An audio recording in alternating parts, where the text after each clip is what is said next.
In this chapter I'm going to start to create the pieces for the necklace, and I'm going to use for these traditional modeling techniques in Maya.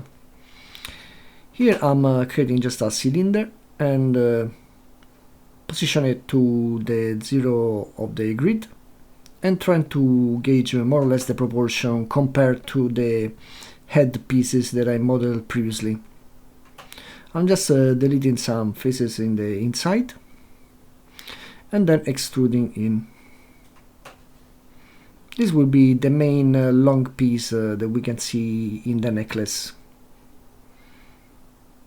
I'm trying to really work to a very low resolution because this will be the base for my insert curve brush, and I'm going to start with a really quite a low res.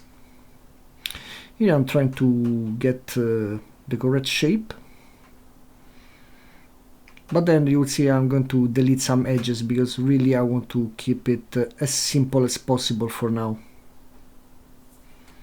Here I'm pretty much done with this piece, and then I'm going to start to do another piece, starting again with a very low poly cylinder. I start with only 8 faces, and then scaling and finding the correct proportion. I'm going to here again delete the middle part, and here I'm just bridging the inside. As I said, the best way to model these pieces is really keep it very low res, because we are going to increase the resolution later on.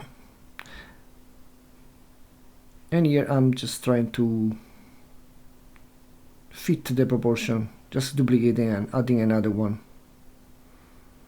Here I'm going to insert another geometry, it's a sphere, and I'm going to give 8 and 6 subdivisions. This will be duplicated all around.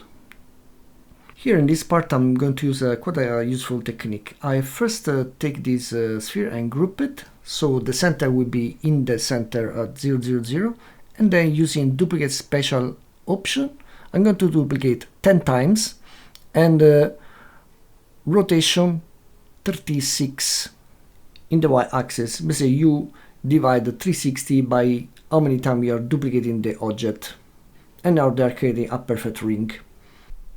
Here all these objects have been merged together, but now I can show you another interesting technique. Here I'm going to select all the vertices of the objects, and I'm going to change the scaling mode from object to component.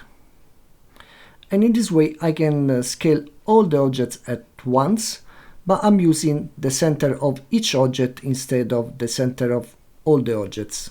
This is a really useful technique that I use quite a lot.